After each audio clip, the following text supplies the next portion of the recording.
lot longer than you said it would. I took a wrong turn. Look, here it is, here it is. Here. Hallmark, Stars, and Stripes. What did I say? Here we go. Look, here.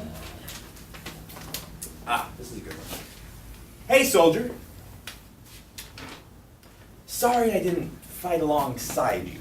Truth is, I would have sold you out to the Taliban the first sight of danger. Thank you for your service, though. See, that's a good one. It's honest. It's honest. You know, not much of a fighter. Let's see. Mm-hmm. Thank you for your service. Sorry you've been irreversibly damaged. If I hadn't been obsessed with purchasing the 3rd generation iPod or eagerly awaiting the release of Pirates of the Caribbean, all 9 of them, I could have written my congressmen and urged them not to invade Iraq or occupy Iraq or destroy Iraq. Funny thing is, I don't even use my iPod anymore. Do you want it? You can have it. Thank you for your service. That's good. That's generous. A picture of Does it come with it? my. That's a very generous one. Here, look at me. Ah. Oh, this is a good one. That's a funny one. This is a funny one. Hey, soldier. Is that an IED in your pocket? Or are you just happy to be home? Right? You get it? It's funny. You gotta have. They like the fun. They want to laugh. I'm gonna give this one to my cousin. 6 tours in Iraq. The guy still complains about August in San Antonio. What a win. Justin says, Dear soldier, you probably get tired of people thanking you for your service. I'm scared.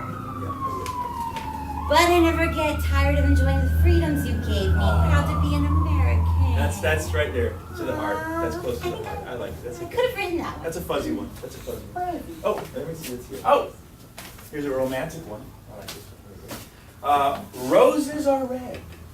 Agent Orange is orange.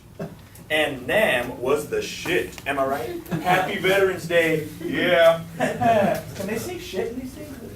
Can you say Nam? I saw Platoon. I can say Nam. She's injured. She's got a bandage. She's a wounded warrior. Okay? Hello. Hi. Hi. I noticed you over here. And it's Veterans Day. Veterans Day. Well, I'll be honest, I'm not really buying into that whole, like, thank you for your service thing. I'm sure that's the last thing you guys want to hear after everything you've been through and everything.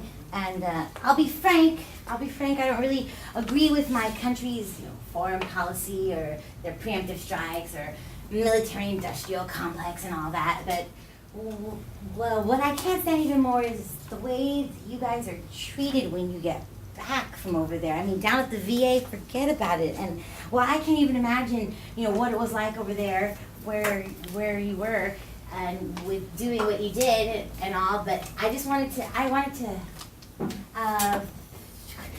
let me give you my number and my email just in case because you seem like the type of lady who would be there. You have been there. You were there for me, and I can be there for you too, at least the best that I can. So give me a pen. Say you can go camping. And so I can give you my number and my email, and if you ever wanted to, I don't know, play Scrabble, play Scrabble or Risk or camping would be fun.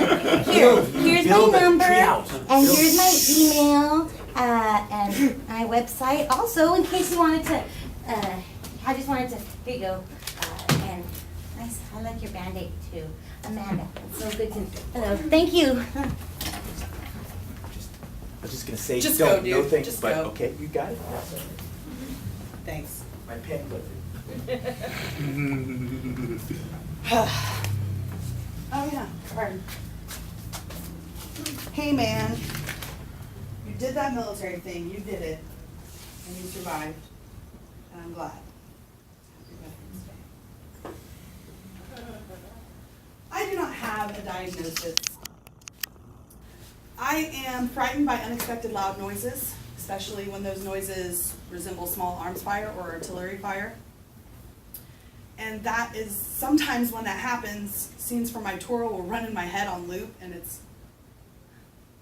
that's an example of how my war experience has caused me to feel anxiety. And anxiety absolutely affects my life. But for the most part, I'm equipped with the skills and tools to deal with it, or keep it at bay, or at least deal with it when it does surface. If I weren't so equipped, the VA would diagnose me with PTSD and treat me. But that's not the case. I don't need to have those things taught to me because I already know them. My skill set and toolbox are, however, completely empty of anything to help me deal with the guilt, though. There is a term that is being embraced by many of the veterans of my conflict. That term is moral injury.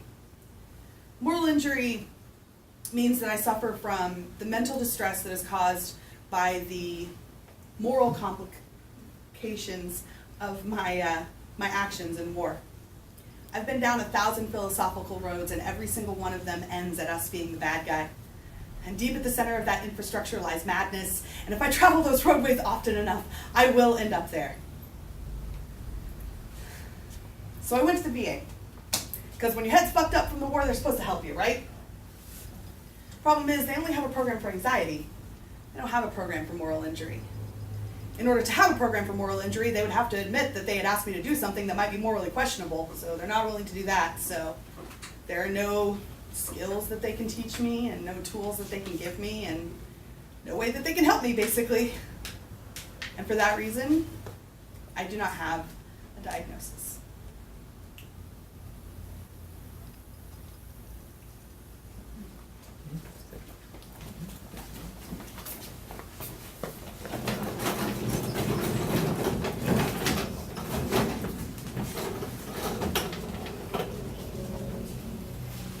Next!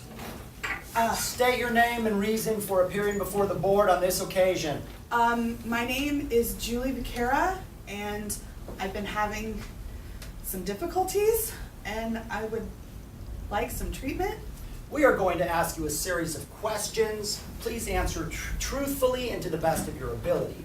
Based upon the answers you give us, the board will arrive at a decision that we believe you, as a member of the U.S. Air Force, will agree is a sound one. Are you ready? I guess. On a scale of 0 to 10, please rate the amount of anxiety you experience on a daily basis before enlisting in the armed services. On a scale of 0 to 10, how would you rate the amount of anxiety you experienced on a daily basis after returning from active duty? I guess it was... On a scale of A to Z, how would you rate your overall experience in Iraq, including lodgings, meals, amenities, and forays into enemy territory where you experienced the thrill of combat or the unexpected surprise of incoming fire? On a scale of red to purple, please rate any medical treatment you received while being deployed. On a scale of hell to heaven, how would you rate the heat? On a literal scale, made of recycled scrap metal originally purposed as a tank but blown to pieces by an IED, how much sand, in pounds, do you think you swallowed while deployed? On a fish scale that has been basted in olive oil before being flash fried in 10-month-old gravy, stand at attention and recite the 3 core values of the Air Force. On a musical scale, sing a mournful eulogy to an Iraqi you killed or you witnessed being killed while deployed. Pretend you are related to that person. On a scale of rape to pillage, please describe... Wait! You haven't let me answer any of your questions! Thank you for your time. The board has arrived at a decision. Based on the information you have given us, we have classified your status as NFUE,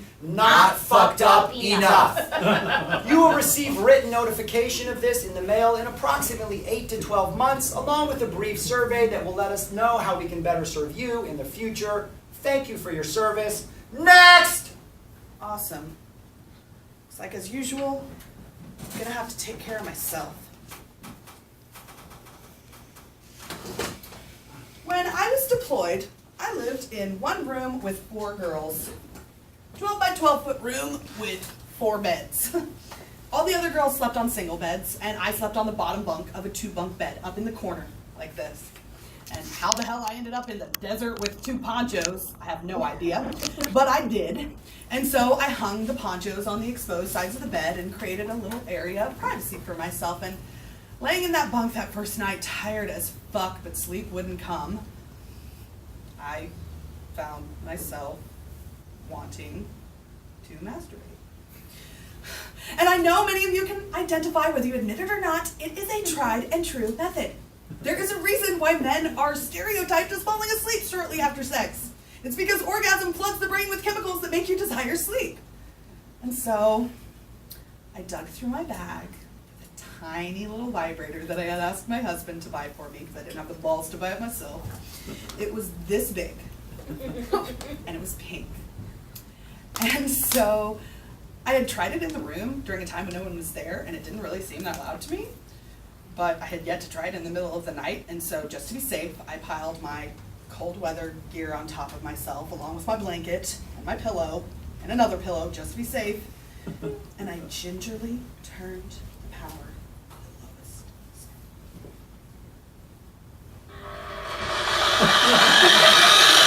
It was like a buzzsaw! I quickly turned it off and never had the courage to try it again. That's all right. I remembered the Rangers. Their motto is improvise, adapt, and overcome. I can do this shit right here. So, I had to learn to exercise my imagination because there is no porn of any kind. And also, this is the part that the ladies might identify with, but maybe not the gentlemen. When your body is conditioned to the intense sensation of a vibrator, switching over to using only your hand can be quite a feat. So I had to learn to control my breathing so that it couldn't be heard and lie completely still but for my one gyrating finger. Eventually, I did reach orgasm. And once I had climbed that mountain once, it was easy to do again. It brought me the sweet escape called sleep and gave me the rest that I so very badly needed. How dare you? How dare you? How dare you? How dare you go overseas, misrepresent my nation, my red, white, and blue, and commit acts of which my country should be ashamed? How dare you go overseas, defend my nation, make my world a healthier place for democracy to thrive, only to run your mouth when you return. Tell the world of these acts you had to commit of which my country should now be ashamed. How dare you? You touched yourself. How dare you speak out against my revenge therapy, my national need to air raid countries that bomb us, to avenge the ghosts of dead brothers and sisters and cousins and friends and neighbors and co-workers that haunt us. How dare you not feel grateful for the freedoms your fellow soldiers gave you, as if to feel nothing for the good men who died so that you could feel so saintly, purge your soul of wrongdoing, and stand here before us so self-righteous. How dare you tell me that I have no right to support my president when he recognizes the need to lead us into another necessary war?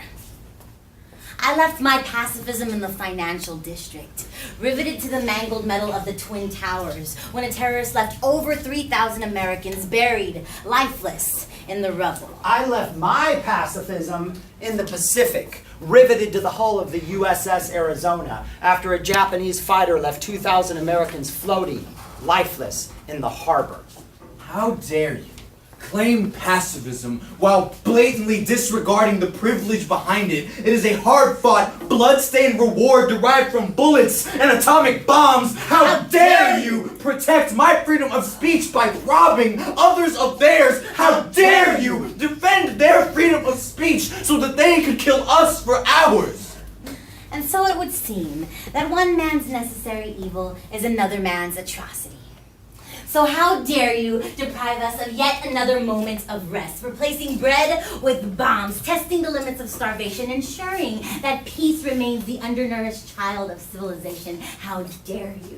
And so it would seem that one nation's manifest destiny is simply the stealing of another nation's property. So how dare you spread your wings and cast shade over the corpses, cannons, and canyons of spilled blood you left behind? How dare you fight our right to fight for peace? With bullets, bombs, and bodies. Marches, songs, and slogans. Peace be an angelic figurehead we hope returns in fire and light and smoke and justice. To the tune of mighty horns and mournful bugles. Blasting over the Constitution we defended and destroyed. Notes lifting spirits above homeless bullets and homeless veterans. Without guns or bodies or beds. Peace be the unattainable dream of those who wish Babylon would fall, but couldn't point to it on a map. How dare you? How dare you disrupt the peaceful ignorance of my life? How dare you remind me of what you did in my name not to disrupt the peaceful ignorance of my daily life? How dare you? How dare you? How dare you?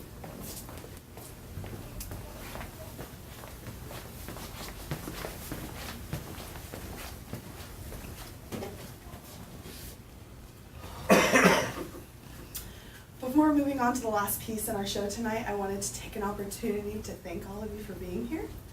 Now, I'm not Catholic. I was raised Protestant, now I'm an atheist, but Catholicism has this concept of penance. And penance is an outward display of repentance for having done wrong.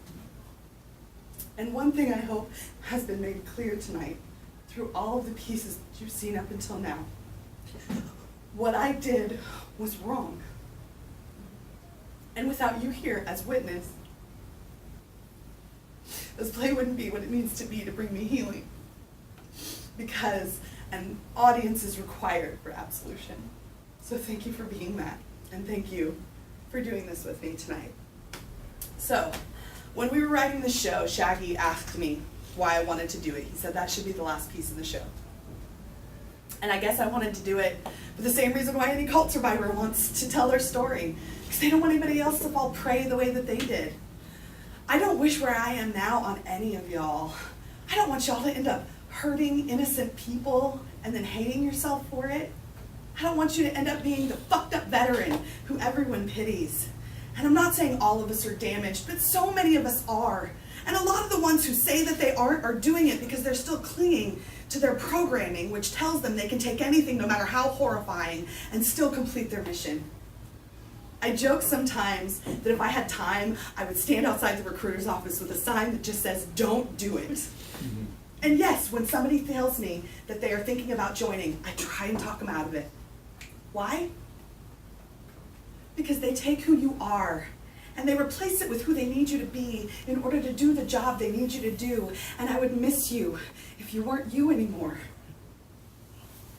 Because politicians rant all the fucking time in this country about honoring veterans while simultaneously cutting funding to veterans programs.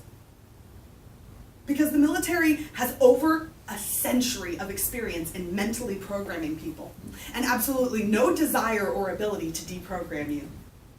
And because regardless of what you see on the news, we are a nation at war. We are always a nation at war, and I don't want you to die.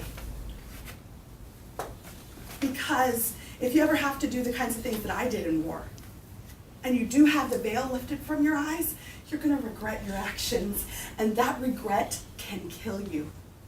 Veterans commit suicide every fucking day in this country, if not for people like my friends who have listened to my stories and heard me cry. I would be one of them. The biggest reason, though, is because there was a time when United States military service was honorable. And I'm not saying there are no honorable men or women in the service, but there was a time when all of those things that I said in my mantra were true. And we have got to face the fact that that time is past. I'm sorry, guys, but it is. And to know that and to still sign up to serve as a member of a group of thugs who serve no one's interests but those of the rich and powerful is as good as to spit on those honorable men and women of the past. Don't do that. I can't be proud of my service. I'd like to, but I can't. I can, however, be proud of what I'm doing right here, right now.